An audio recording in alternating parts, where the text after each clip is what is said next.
ছি ছি ছি ছি ছি ছি ছি ছি ଏଡ଼େ ଅଳସୁଆଣି ମାଇକିନା ମୁଇଁ ଏଡ଼ିଟ କରିବାକୁ ମୋତେ ଏମିତି ଟାଇମ୍ ପାଉନି ଠିକ୍ ଟାଇମ୍ ପାଉଛି ହେଲା କି ଅଳସୁଆ ଗୁଣ ଯାଉନି ତ ଆଉ ହେଇଥିପାଇଁ ଥାର୍ଡ଼ ପାର୍ଟ ହେଇଛି 2 ସପ୍ତାହ ପରେ ନେଇକି ଆଇଛି ତମ ପାଖକୁ ତ ଆମେ ଲାଷ୍ଟ କେଉଁଟେ ଥିଲେ ଓମକାରେଶ୍ୱର ଯାଇଥିଲୁ ହେଇଡ଼େ ସମସ୍ତେ କିଆଁ ଦର୍ଶନ କରିପାରିଲେନି କୁଶ୍ଚିନି ଥିଲା ହେଇଡ଼େ ଆକ୍ଚୁଆଲି ବାହାର ସବୁ ମନ୍ଦିର ମାନଙ୍କର VIP ପାସ୍ ସବୁ ଅନଲାଇନ୍ ବୁକିଂ ହେଉଛି ଆମକୁ ଏରା ଜଣା ନଥିଲା ତ ଆମେ ବୁକ୍ କରିନଥିଲୁ ଆମେ ଯେଉଁ 7 ଜଣ ଯାଇଛୁ ହେଇଠେ ଆଉ ପହଞ୍ଚି ସାରିଲା ପରେ କାହା ମାଇଣ୍ଡ ମ୍ୟାଚ୍ ଖାଇଲାନି ଆଉ ଯେଉଁ 5ଟା ଫ୍ଲୋର ଦେଖୁନ ସବୁ ଫ୍ଲୋରରେ ଲୋକ ଲାଇନ୍ ଲାଗିସ୍ତି ଆଉ ବାବା ଉପରେ ଯାଇନା ବଇତି ଆମେ କିନ୍ତୁ ରୁଦ୍ରାଣୀର ମୋର ବୀରବର ଆଇଛୁ ଏତେ ବାଟ ଫାଇଟିରେ ବସିକି ଆଉ ଏତେ ପଇସା ଖର୍ଚ୍ଚ ହେଇଛି ଟିକେ ଭଗବାନଙ୍କୁ ଦର୍ଶନ ନ ମିଳିଲେ ଆମେ ପାପି ବୋଲି ଗଣିତ ହବା ବୋଲି ଭାବିକି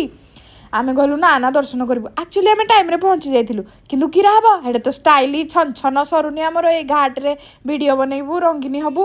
ଯାହା ହଉ ଫାଇନାଲି ଆମର ଦର୍ଶନ ହେଇଗଲା କିନ୍ତୁ ଟିକେ VIP କଲଚର ଥିଲା ତ ହେଡ଼େ ଟିକେ ପଇସା ଖର୍ଚ୍ଚ କରିକି ଦର୍ଶନ ହେଲା କିନ୍ତୁ ବାବାଙ୍କ ଦର୍ଶନ ବହୁତ ବଢ଼ିଆ ହେଲା ତାପରେ ଆମେ ଦିଟି ତ କଲକଲି ଚଲବଲି ମଲମଲି ଜାଣିଥିବ ଆଉ ଯେଉଁଠିକି ଗଲେ ହେୟାର ୱାଶଟା ଦରକାର ସେଲୁନୁ ଦେଖିଲେ ତ ମୁଇଁ ଖାଲି କଲକଲ ହେଲି ଆଉ ତ ହେଇଠି ବି ଯାଇକି ଟିକେ ଚୁଟି ଚୁଟା ଧୋଇଦେଲୁ ହେଲା କି ଖାଲି ମୁଇଁ ନାଇଁ ଏଇ ଚମଚକ ବି ଯାଇଛି ମୁଇଁ ଖାଲି ଏକଟିଆ କି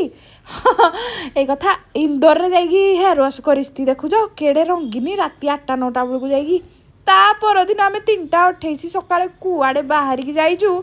ଯେଉଁମାନେ ଯାଇଛ ତ ଜାଣି ସାରିବନି ରୋଡ଼ ଦେଖିକି କିନ୍ତୁ ଯେଉଁମାନେ ଜାଣିନ